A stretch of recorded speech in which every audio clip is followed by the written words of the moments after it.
नमस्कार मंडळी. तुम्ही ऐकत आहात आजची गोष्ट शरीर आणि मनाची. आणि आजचा विषयही जरा गंभीर आहे, मॉमी मेकओव्हर. हो, ऐकून वाटत असेल ना बॉलिवूड, फॅशन असं काहीतरी असेल. पण नाही, आजचा विषय आहे खऱ्या आयुष्यातल्या मॉम्सबद्दल. आणि या विषयावर आपल्यासोबत चर्चा करायसाठी आहे डॉक्टर अंकिता जवांजळ, सुप्रसिद्ध plastic surgeon and aesthetic surgeon.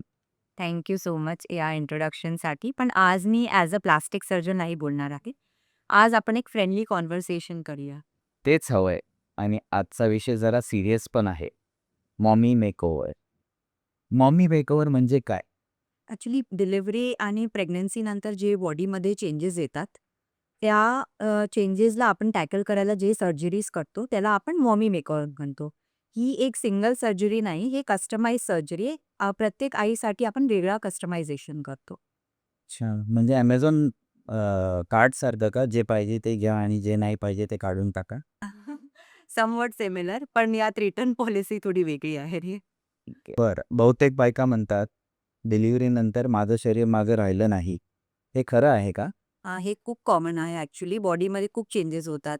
जसं पोटामध्ये किंवा ब्रेस्टमध्ये किंवा इंटिमेट एरियाजमध्ये पण भरपूर चेंजेस होतात. म्हणजे तू एक्सरसाइज केली नाही हा डायलॉग चुकीचा आहे का? हा पूर्णपणे चुकीचा आहे. काही गोष्टी आपण एक्सरसाइजनी टॅकल नाही करू शकत.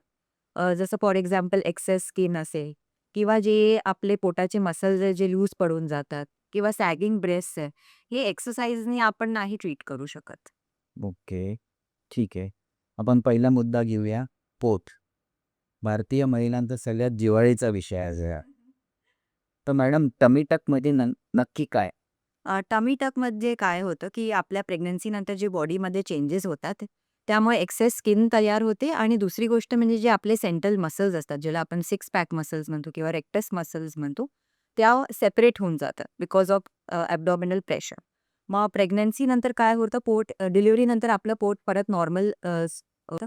तर जी एक्सेस स्किन आहे ती तशीच राहून जाते आणि जे मसलचं जे सेपरेशन झालंय ते तसंच असतं. तर आपण टमी टकमध्ये काय करतो, एक तर ती एक्सेस स्किन ट्रिम करतो आणि जे सेपरेटेड मसल्स आहे त्याला आपण रिपेअर करतो आणि ह्याला आपण टमी टक म्हणतो. हो. म्हणजे झिप उघडणे आणि ती परत बंदच होत नाही असं का? हां, आणि टमी टक नंतर आपण ती झिप बंद करून दिली आहे. मॅडम रिकव्हरीला किती दिवस लागतात आहे ना? साधारण तरी म्हणजे तुमचं रुटीन जे लाईफस्टाईलमध्ये रिझ्यूम व्हायला 2 आठवडे लागतील आणि जर तुम्हाला हेवी किंवा स्ट्रेन्युअस वर्कआउट्स वगैरे स्टार्ट करायचे असेल तर अराउंड 6 टू 8 वीक्स लागतील. ओके. ओके मॅडम आपण आता दुसरा विषय घेऊया, ब्रेस्ट सर्जरी. तर बऱ्याच बायका डिलिव्हरीनंतर म्हणतात, जे आधी होतं ते तसं राहिलं नाही. तर याबद्दल तुम्ही काय सांगाल? हे बायका ब्रेस्टबद्दल फार इमोशनल असतात ॲक्चुअली. तर ब्रेस्टमध्ये काय होतात 2-3 इश्यूज येतात. नंबर 1 आहे व्हॉल्यूम लॉस म्हणजे जे डिफ्लेटेड होऊन जातात ब्रेस्ट. डिफ्लेटेड म्हणजे जसं आपण एखादा फुगा बघतो आणि जेव्हा त्याची हवा हळू कमी होत जाते, तर त्याला आपण जसं डिफ्लेट होतं ते बलून तसं सेम ब्रेस्टमध्ये चेंजेस येतात. तर ते हळू साईज त्यांचा कमी होत जातो. सेकंड इश्यू असतं त्यांना sagging. Because of weight, gravity भरपूर चेंजेस स्किनमध्ये म्हणजे व्हॉल्यूम चेंजेसमुळे ब्रेस्ट हळू खाली लटकायला लागतात, तर ज्याला आपण सॅगिंग म्हणतो. आणि थर्ड प्रॉब्लेम येतो एसिमेट्री म्हणजे एक ब्रेस्टचा साईज आणि दुसऱ्या ब्रेस्टचा साईज मॅच होत नाही. मग हे 3 इश्यूज बायकांना फार कॉमनली येतात पोस्ट डिलिव्हरी. ओके. मग याचा उपाय काय मॅडम? ह्याला टॅकल करायला आपण करू शकतो नंबर 1 आहे ब्रेस्ट लिफ्ट. ब्रेस्ट लिफ्टमध्ये काय होतं, की जे सॅगिंग ब्रेस्ट आहे त्याला आपण वर परत लिफ्ट करू शकतो. सेकंड इश्यू आहे जे व्हॉल्यूम लॉस होतं किंवा डिफ्लेटेड ब्रेस्ट असतात, तर आपण ब्रेस्ट ऑगमेंटेशन करू शकतो. पण बऱ्याच बायकांमध्ये दुसरा प्रॉब्लेम होतो, की जे ब्रेस्ट एक्स्ट्रीमली हेवी आणि पेनफुल होऊन जातात. तर आणि त्यामुळे बॅक पेन, शोल्डर पेन किंवा ब्रा स्ट्रॅप्स जे कंटिन्युअसली शोल्डरमध्ये डिग करत असतात किंवा ब्रेस्टच्या खाली फंगल इन्फेक्शन्स होऊ शकतात. मग यासाठी आपल्याला ब्रेस्ट रिडक्शन करणं गरजेचं आहे. ओके. आणि या सगळ्या सर्जरीज केल्यानंतर ते आर्टिफिशियल दिसतं का? नाही, असं नाहीये. आजकाल आपला एम आहे टुवर्ड्स नॅचरल रिझल्ट्स आणि ह्यामुळे बायकांना भरपूर कॉन्फिडन्स त्यांचा परत येतो.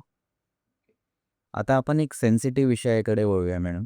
बऱ्याच बायकांच्या मनात असतं, पण ते विचारत नाही किंवा ॲक्सेसिबल नसतात गोष्टी.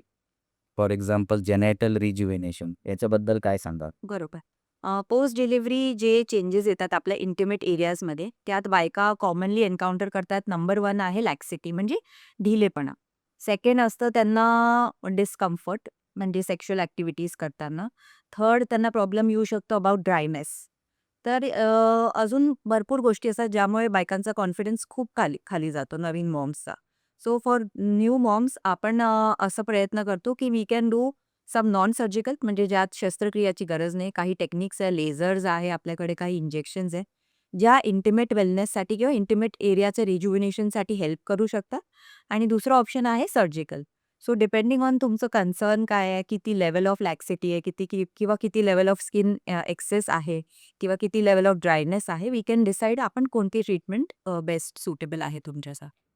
ओके. नाही माझं असं होतं की या सगळ्या सर्जरीज आपण Googleवर वाचतो, YouTubeवर बघतो. ह्या फक्त नवऱ्यासाठी नव्हे तर ह्या स्वतःसाठी पण आहेत का मॅडम? ॲब्सोल्युटली. हे आपल्याला ज्या न्यू मॉम्स आहेत त्यांना मला आय वॉन्ट टू से की हे तुम्ही आपल्या स्वतःसाठी करत आहात. Not for your husband, not for your children. तुम्ही स्वतःसाठी करा ह्या सर्जरीज. हो. तर मॅडम तुम्ही रेग्युलर बेसिसवर जे पेशंट्स बघतात, जरा काही मजेशीर गैरसमज सांगाल? खूप कॉमन मिसकन्सेप्शन्स आहे. नंबर 1 म्हणजे डमी टक ही सर्जरी 10 अवर्स म्हणजे 10 तास लागतात सर्जरी करायला. सेकंड मोस्ट कॉमन आहे की डमी टक केल्यानंतर परत मुलं-बाळं होऊ नाही शकत. आणि थर्ड जे खूप बायका मला येऊन विचारतात, की "मॅम हे सर्जरी फक्त ॲक्ट्रेसेससाठीच असतात का?" तर हे बिलकुल गैरसमज आहेत. असं नाही आहे. हे सर्जरी सगळ्यांसाठी आहे. आणि एक मी सांगू का क्लासिक? सांगा ना. आणि लोकं काय म्हणतील? लोकं काय म्हणणार हे तर नेहमीच प्रश्न राहणार आहे. शेवटी तुम्हाला डिसाईड करायचं आहे, की तुमचं शरीर आणि हे तुमचा निर्णय आहे. सो लोकं काय म्हणतायत दॅट डझंट मॅटर.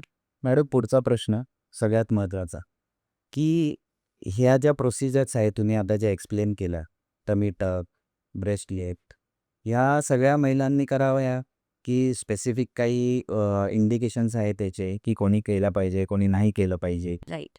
मी असं म्हणेन, की ज्या फिमेल्स किंवा ज्या न्यू मॉम्स आहेत, त्यांना जर काही फिजिकल डिस्कम्फर्ट आहे किंवा सपोज त्यांना इमोशनली आपल्या बॉडीसोबत परत कनेक्ट नाही करता येते. जसं आपलं प्री प्रेग्नन्सी बॉडी होतं, तसंच same they are not able to connect to their body किंवा ज्यांचे एक्स्पेक्टेशन्स रिअलिस्टिक आहे, ते नक्कीच या सर्जरीसाठी कॅन्डिडेट्स आहे आणि हे सर्जरीजनी त्यांचा कॉन्फिडन्स भरपूर पटीने वाढू शकतो. मॅडम एक प्रेक्षकांना आमचा शेवटचा संदेश काय द्याल? मी असं म्हणेल, की आई झाल्यावर स्वतःला विसरू नका. तुमचं शरीर तुमची ओळख आहे आणि ह्यातच तुमचा आनंद असेल, तर तुम्ही नक्की या सर्जरीज करा. खूप छान, खूप छान. मॅडम आज आम्ही बरंच शिकलो तुमच्याकडून. मॉमी मेकओव्हर हे फक्त सर्जरीज नाही तर it is self care and it should be म्हणजे प्रत्येक महिला जिला वाटते की ह्याची आपल्याला गरज आहे ते केलंच पाहिजे. तर सो मच. माय प्लेजर. धन्यवाद मॅडम. मंडळी आजचा एपिसोड इथेच संपला. तुम्हाला आजचा एपिसोड आवडला असेल तर शेअर करा, कमेंट करा आणि लाईक करा आणि लक्षात ठेवा, आई असणं सुंदर आहे, पण स्वतःसाठी काही करणं हे त्यापेक्षाही जास्त अधिक सुंदर आहे. धन्यवाद.